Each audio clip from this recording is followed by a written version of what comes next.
Hey YouTube, welcome back to Catalyst episode 5. We continue the conversation with Derek Gillette. We dig a little bit more into judging performance, one-on-ones, a lot of things that go along with the framework of the LEADR software and really how they're approaching their initial customers and clients.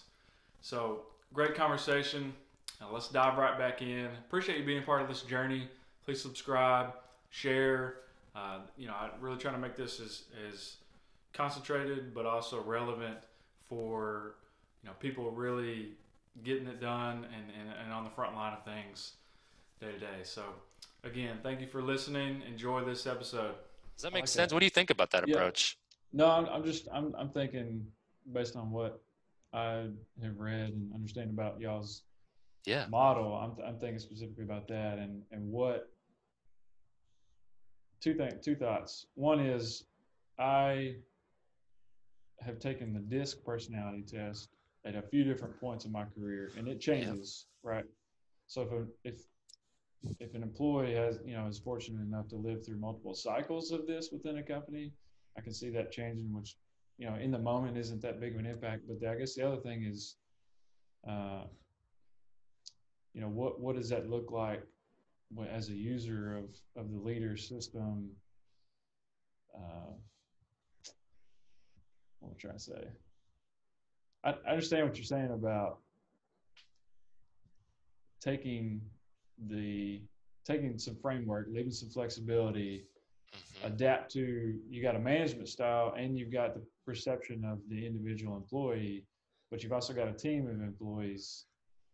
So I guess what you're saying is you're using these surveys. Is that what you called it? Group survey?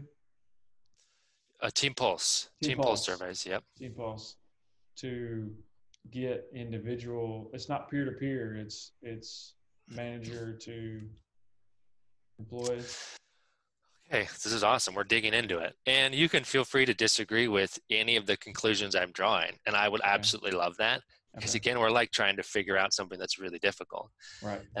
But one of the things that we begin to look at is, can people accurately rate another person? And we begin to see that, statistically, no. Um, that there's so many biases at play. Could be recency bias, it could be context bias, it could be like all of these different things that Mm-hmm. we are unaware of, but they're actually like affecting the way we view the world and other people. Mm-hmm. We excuse away our own behaviors because of context, and yet we judge somebody else as having a character flaw without knowing their context, right? And it's like those Yeah. things begin to rise up in the way that we are saying, hey, this person is good at this or bad at this. So is that helpful at times to get a sense of the perception that you're putting out there for other people? Absolutely, right? In a safe context, a safe environment, when you have that, yes. Mm-hmm. But does that necessarily mean that any of that stuff is true? No, it's only true to that person. Okay, so when we begin to think about how are we team pulsing, like what are we really asking people to score or rate on? It's like the only thing that we could really see that they could do accurately is to rate on their own perceptions. Okay, and again, um, less about perceptions of others and more about perceptions of what's kind of going on for them. How do they feel?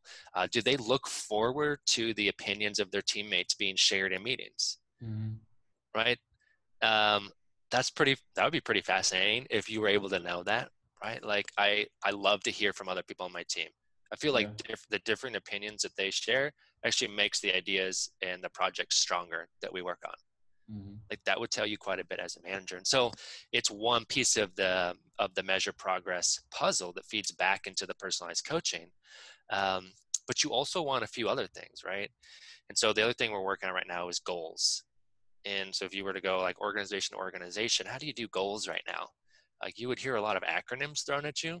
Mm-hmm. Like we like our goals to be SMART. Oh We yeah. like them to be OKRs.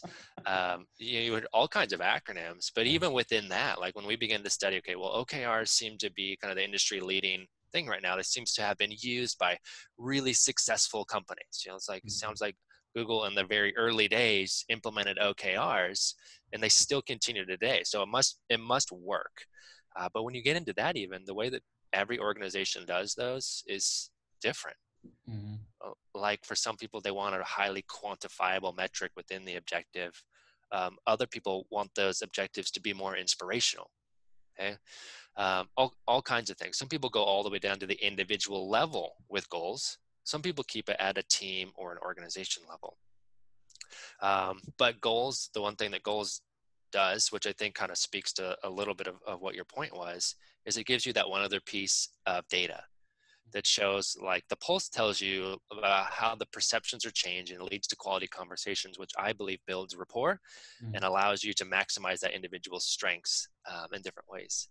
Right. But goals, the biggest thing that they do is provide clarity and alignment across the organization. So I know exactly what is expected of me. I can define success at my level and how that ladders up to the organization's success. I know what everybody's working on. There's a transparency to this. And now I'm motivated by the meaningfulness of this work. And I can show, I have an emotional jobs to be done, which is I can show progress. I can show that I did what I said I was going to do. Because I was like, I said this, it's a goal. I did it, right? There's like that I did it moment. And so it's kind of blending all of these pieces together. You can begin to see like how it all fits into this picture of like outcomes, engagement, and then that leads ultimately to leadership development and people development, I think. So let me ask you this, and then I think I have a response for that. What in this 50 to 60 companies that you mentioned are in the beta phase? Yeah. Is there, how would you categorize the size of the companies or industry? Is there any aggregate there, or is it pretty diverse? Right now, we started really broad and found that usage was all over the place. And so what we did is we really like scaled and narrowed down the targeting parameters. And so we're really looking for organizations right now that are no more than 100 total staff. Okay. So 10 to 100 is really like what we're looking at, because anything more, the scale becomes huge, and you're dealing down to an individual team level within a massive corporation. Here, when we go 10 to 100 employees, and you're really typically working with just kind of like the executive leader or a CEO or senior leader, they can roll that out really easily just across like one of the groups. And then we get just kind of a good sense of how it impacts things. So it's not going to break anything. It's a little bit safer, and we find we can build a little bit more of a relationship with that size of an organization too, because the biggest thing for us right now is learning, not selling. And so we need that super honest and candid feedback from those who are using it right now. Yeah, I like that approach. I'm just thinking from my experience, the Fortune 500 company I was with I had the privilege of going through a transition of everything was very blanket corporate goals. Now there was a lot of time spent on an annual basis doing the system and answering questions and reporting out on metrics. It was a little bit evolved to the point where it was a little bit too time consuming, and metrics just kind of seemed to go on forever. But went through this transition using the 40X framework of, hey, we're going to have a wildly important goal as a large corporation. And we want every wildly important goal for each facility to roll up into that, and then kind of use that to build this, pyramid, or however you want to categorize it, of supporting, focus points for a single team or facility, whatever that may look like. But I can see where an app or a framework like LEADR can evolve into replacing something like that and being very value added. But there's a lot of ground to cover, right, between what does it look like for a smaller team and what does it look like once you start baking in corporate goals that, to some extent, you kind of got to have those when you're a larger corporation. You can't let every individual facility just completely have their own identity. I mean, you want some of that common ground. Yep. Yeah, and I would say like when you go back and look at like the purpose of goals, like where in what situations do goals provide energy for teams versus situations where goals are actually a draining factor, Right. because you're just like, look at all the time that went into these. And it's like, man, I would say that like goals provide energy when they're relevant. Mm-hmm. Right? Part of the problem with the traditional annual goal setting process is it's based off of a set of data or information. Within a week or 2 weeks or a month, depending on how fast the organization moves, that data or information is irrelevant, right? Like the variables have changed, but we're forced to just kind of keep a goal, or do we revisit those? Well, there was a lot of work to put them together. I already got everyone to Right. buy in. So now I'm not actually looking at the goal as the North Star, kind of avoiding it, because it's not relevant, and I don't actually want to let people know that we had to change things because they're going to ask questions, Mm-hmm. you know? And so I think about like, man, goals that are successful, they do create missional alignment. So I'm glad you brought up that piece about like that one big organizational goal. Mm-hmm. And I think that that's just a great best practice. And it's something that I hope that we can work into the software, because we're building this out right now. But the ability to say, hey, 5, 10 years, 20 years, like this crazy thing, I don't exactly know how we're going to do it, but this is why we exist. Mm-hmm. Doesn't that get you excited? Right. And it's like, Right. that is cool. And then within there, you kind of have these team or individual goals that have to have, again, enough flexibility to the framework of them that Mm-hmm. they can stay relevant. Yeah. Or one of the things I'm thinking of is like kind of a built-in 90-day review, right? Where it's like you're not allowed to set a goal for more than 90 days without revisiting it, right? There's Mm-hmm. an expiration date on it, kind of like when you go to the library and you check out a book, right? Right. You can keep that book longer, but it forces you to renew it, to be like, hey, is this book still relevant to you? Do you still want to keep reading this? Like, Mm-hmm. renew. Mm-hmm. And then again, goals only work if they're hyper transparent, right? Because I want clarity. I want alignment. I want to know like what's marketing working on, what's sales working on, what's the product team working on, what's operations working on. Mm-hmm. Not because I'm like, oh, let me check in on them to make sure they're doing their job, but Mm-hmm. I get energized when I'm like, I'm doing this small piece of it, but look, when I couple this with what they're working on and see how that lines up with the big organizational goal, that's really exciting. I could never have done that on my own. So imagine a system where you could click into a team or an individual and see not only the details about them, right? Like you said, the disc type, maybe there's Enneagram, Strengths Finder, could be Mm-hmm. birthday, could be favorite food and drink, like just little personal notes about each person. Mm-hmm. But then I can also see at a glance, and these are their big objectives. So when I meet with them, when I talk to them, when I send them an idea, if it aligns with one of those things, again, the depth of the conversation is just going to be like exponentially higher. And that's going Right. to leave us both energized versus me having to figure out how to say no to something you want, but not really having a justification for it other than I just don't really want to do that. Right. Yeah. No, I agree. What, switch gears here a little bit. What role, and I think I know, part of the answer just based off Yep. what I've read and understand about the way you guys are setting up leader, but what role do the one-on-ones play, and how do you, and broadly speaking, because you mentioned in like 90-day expirations or renewal or Yep. that concept, what interval are the expectations rolled out for one-on-ones? What's the structure, and kind of what's the value there? I would say we have a pretty strong belief. We have a really strong belief that the one-on-one meeting is the single most important activity a manager can engage in with their team.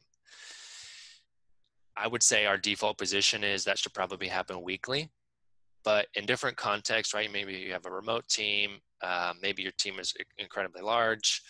I don't know, maybe that's going to need to happen twice a month. But anything beyond that frequency, like expanding that out, I don't think it's effective anymore. It's the difference between calling your mom once a week and calling your mom once a month to seeing your mom at Christmas. I mean, like we Right. see these analogies and we're like, oh, okay, I get that. But in the workplace, it's like we're busy. Um, so it's like that one-on-one is the heart and soul, not only of the manager-employee relationship, but the leader platform. Like you asked kind of about our beta customers, and I talked Mm-hmm. about size, but really one of the other criteria is you have to believe in the power of one-to-one meetings, and you have to be holding those, right? We're no longer trying to, with the beta group at least, convince people to do one-on-ones. It's like people need to inherently get like, okay, I know that these are important. I just maybe haven't made the best use of them. I've never documented or structured these things. Actually don't know what to talk about. The Mm-hmm. employees don't know what to talk about. I don't even know if they're getting value out of it. Mm-hmm. And so it's really enhancing that experience. As that's the crux of the entire tool. Mm-hmm. And even, I'll go like one step farther. It's like you're looking for jobs right now, right? And you're like, well, what's the culture of this organization? So you go to like the company's about page, and it's like, we believe in these 5 things, da da da da da. And like the Mm-hmm. HR's probably got a pamphlet on it, and you're like, look at the CEO, so charismatic, or what a visionary, or the product is amazing.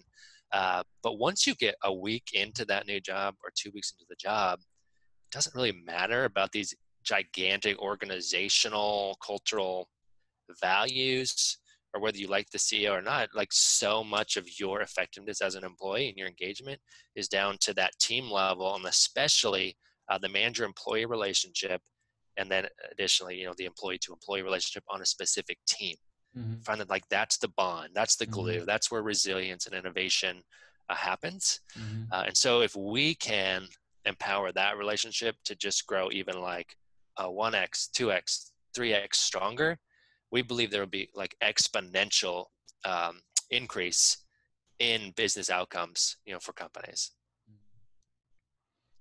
So I think it's good you say like you basically expect their organizational belief pattern to already represent or come with some kind of new commitment to the one-on-one structure. And I'm making the assumption that the tool is designed or maybe just expected in a way to be used in every meeting, right? I mean, it's just kind of like a ongoing interface. Is that fair to say? So for the one-on-one, yes, but again, there's cultural nuances, right? So for some folks, it's weird to just have 2 laptops in a room together, and all you're doing is staring at screens and typing. Like, that's obviously becomes like pretty counterproductive.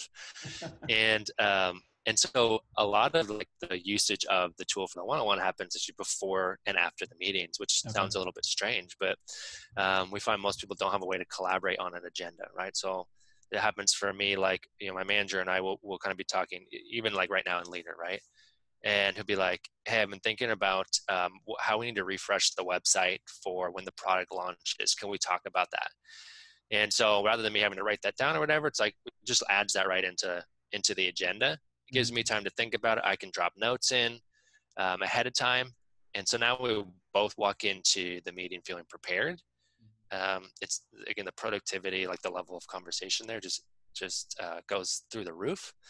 And you can take notes and whatever and look back on those topics over time. So it's less about like staring at a screen when you're in there, and more about kind of what the before and after is, from those.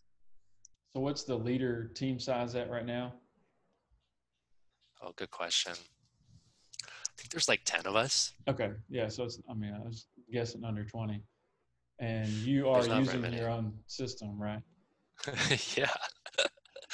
But It's so just what? like really our team is just the testing ground of like, okay, we got a theory, like, does this do anything? Let's try it. And so that's been kind of funny, I would say. How much, if you had to put it in percentage terms, how much of the improvement, change, however you want to word that, comes from the internal use versus voice of the customer at this point? Like, to inform what we're building. Right. That's a good question. I would say it's almost 3 things. One is our internal use, and just seeing that, like, what are we defaulting to using? Like, is it improving the quality of our conversations? Maybe 30% or so. The beta customers, the 50 or 60 who are actually using it, I would say that's kind of like a 40%. Okay. And then there's this huge other bucket of like best practices, research, statistics, other people's models or frameworks, and just a ton of like user interviews of people who don't know anything about the product, don't know anything about what we're building, but we're just talking to them about, hey, what are your challenges with managing people? Mm-hmm. What have you tried? What tools have you been given by your HR team or whatever? What would make you a better or more effective manager? Do you feel effective right now? And so I'd say that's kind of its own 30% bucket. It's all of that stuff together. Nice. Those aren't exact percentages. Okay, so that was the second part of our discussion with Derek Gillette. Thank you for watching this whole video. Thank you for just being engaged with this content and channel. Please take some time to comment either on this video or maybe perhaps another video. And if you can, reach out to me through LinkedIn or something like that. I really want to connect with those and understand how this may be impacting you or the potential to impact you and connect. There's a lot of things that I want to dig deeper into on certain episodes and certain conversations, but I try to not get derailed off the main track of the conversation. But there's just a lot I could talk about, something I'm very passionate about, especially with the mission that this LEADR organization is on. It's pretty cool for me. So anyway, have a good day. Thanks for watching this video. Be you, be confident, be a catalyst.